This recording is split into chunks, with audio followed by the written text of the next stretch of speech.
16 जुलाई सुबह के 5:30 बजे अमेरिका में एक न्यूक्लियर बॉम्ब की टेस्टिंग होती है, जिसका रिजल्ट देखकर इस बॉम्ब के क्रिएटर ओपनहाइमर के मुंह से एक बात निकलती है।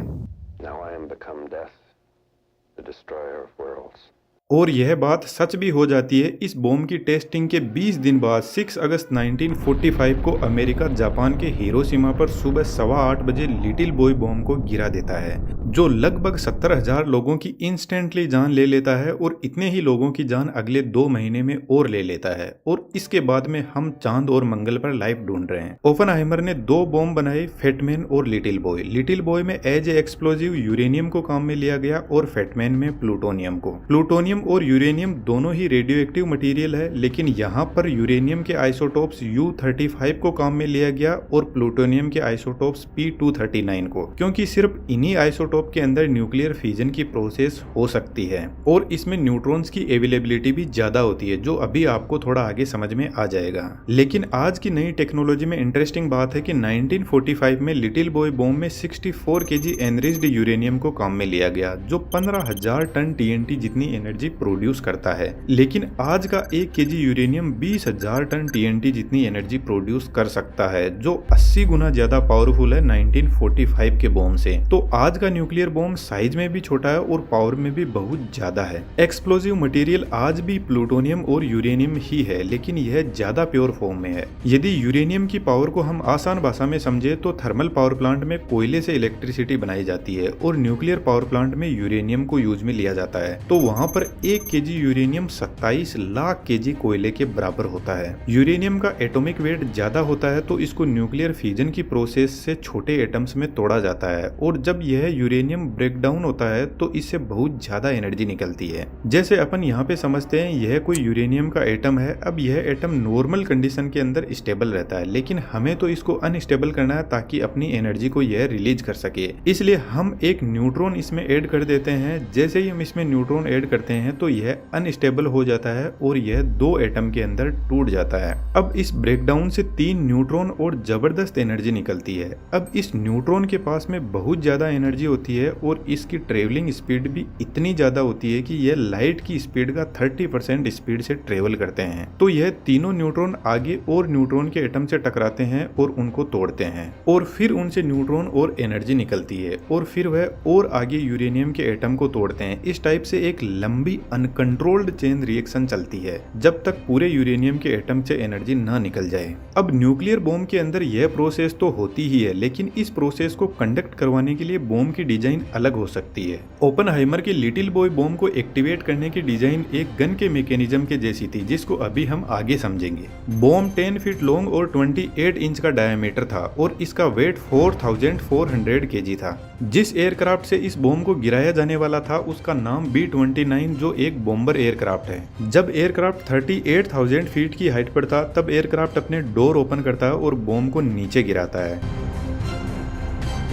यहाँ से बॉम्ब का काम शुरू होता है। इसके पीछे की तरफ फिन्स लगे हैं जो अब इसको हवा में बैलेंस करने के काम आएंगे। बॉम्ब गिरते ही इसमें 24 वोल्ट की बैटरी होती है जो टाइमर और बॉम्ब में लगे सेंसर को एक्टिवेट कर देता है। बैरोमीटर सेंसर कंटिन्यूअसली ग्राउंड से हाइट को चेक करता रहता है और साथ में बॉम्ब की बॉडी पर लगे रडार सेंसर भी एक्टिवेट हो जाते हैं। जब बॉम्ब हिरोशिमा के ग्राउंड से 1900 फीट के ऊपर था तब फायरिंग स्विच को एक्टिवेट किया गया। यह स्विच इग्नाइटर को ऑन करता है जो स्पार्क जनरेट करता है और इस स्पार्क के सामने कोरोडाइट पाउडर से भरे हुए सिल्क के सिलेंड्रिकल बैग होते हैं। कोरोडाइट एक स्मोकलेस प्रोपेलेंट होता है जिसमें स्पार्क से एक एक्सप्लोजन होता है। इस एक्सप्लोजन के आगे टंगस्टन कार्बाइड डिस्क लगी रहती है जिस पर इस एक्सप्लोजन का जबरदस्त फोर्स आता है और इस डिस्क के आगे एनरिच्ड यूरेनियम 235 की सब क्रिटिकल मास वैल्यू रखी जाती है, जो बीच में से खाली रिंग जैसी होती है जिसका वजन 38.4 kg है। अब एक्सप्लोजन से टंगस्टन कार्बाइड डिस्क 300 मीटर पर सेकेंड की स्पीड में यूरेनियम को लेकर आगे बढ़ती है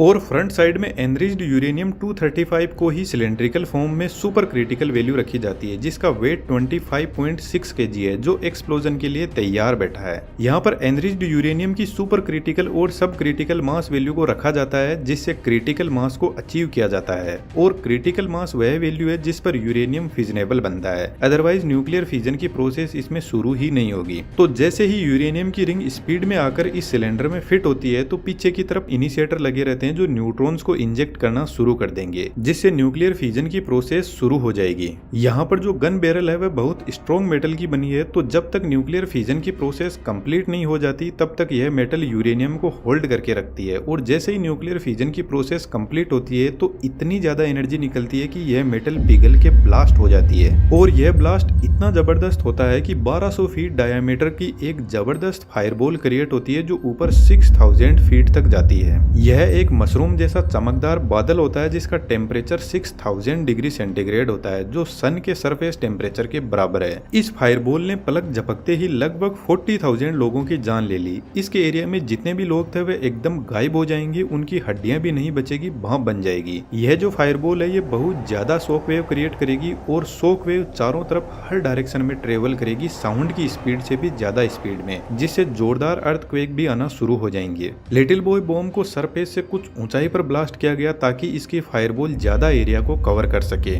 ब्लास्ट होते ही टेम्परेचर इतना ज्यादा हो जाता है कि यहाँ पर जो हवा थी वह गर्म होकर उड़ जाती है, जिससे यहाँ पर वैक्यूम क्रिएट हो जाता है। बॉम्ब के सेंटर को बैलेंस करने के लिए साइड की हवाएं बॉम्ब के सेंटर की तरफ बढ़ेगी, जिससे यह फायरबॉल फायर स्ट्रॉम में बदल जाती है, जिसका डायमीटर 3.2 किलोमीटर का है। और इस फायरबॉल से इतना प्रेशर और टेम्परेचर इंक्रीज हो जाएगा कि इसके डायमीटर में जितने भी लोग हैं वे तुरंत खत्म हो जाएंगे और बिल्डिंग्स राख हो जाएगी। इसके बाद लगभग 11 किलोमीटर तक बॉम्ब के सेंटर से जो लोग हैं उन पर अच्छी खासी रेडिएशन का असर देखा जाएगा, जिनसे लोगों की स्किन जलने लग जाएगी। इस बॉम्ब में मेनली 3 वजह से लोग मरते हैं: ब्लास्ट, फायर और रेडिएशन। ब्लास्ट और फायर से तो लोग उसी टाइम खत्म हो जाएंगे, लेकिन यह जो रेडिएशन है यह कई हजार सालों तक लोगों को मारती रहेगी और लोगों पर इसके साइड इफेक्ट होते रहेंगे और कैंसर का खतरा तो हमेशा बना ही रहेगा। अमेरिका के हिरोशिमा और नागासाकी पर इस बॉम्ब की वजह से लगभग 2 लाख लोग मारे गए और उस एरिया में आज भी उस न्यूक्लियर बॉम्ब का इफेक्ट देखा जा सकता है, जिसकी फोटोज आप यहाँ पर देख सकते हो।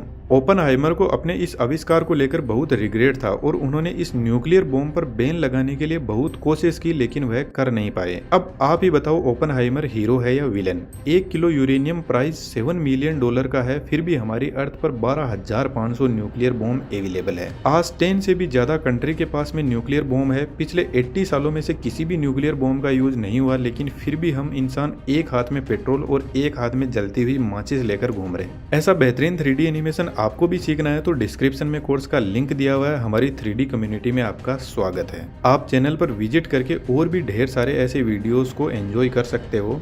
Thank you.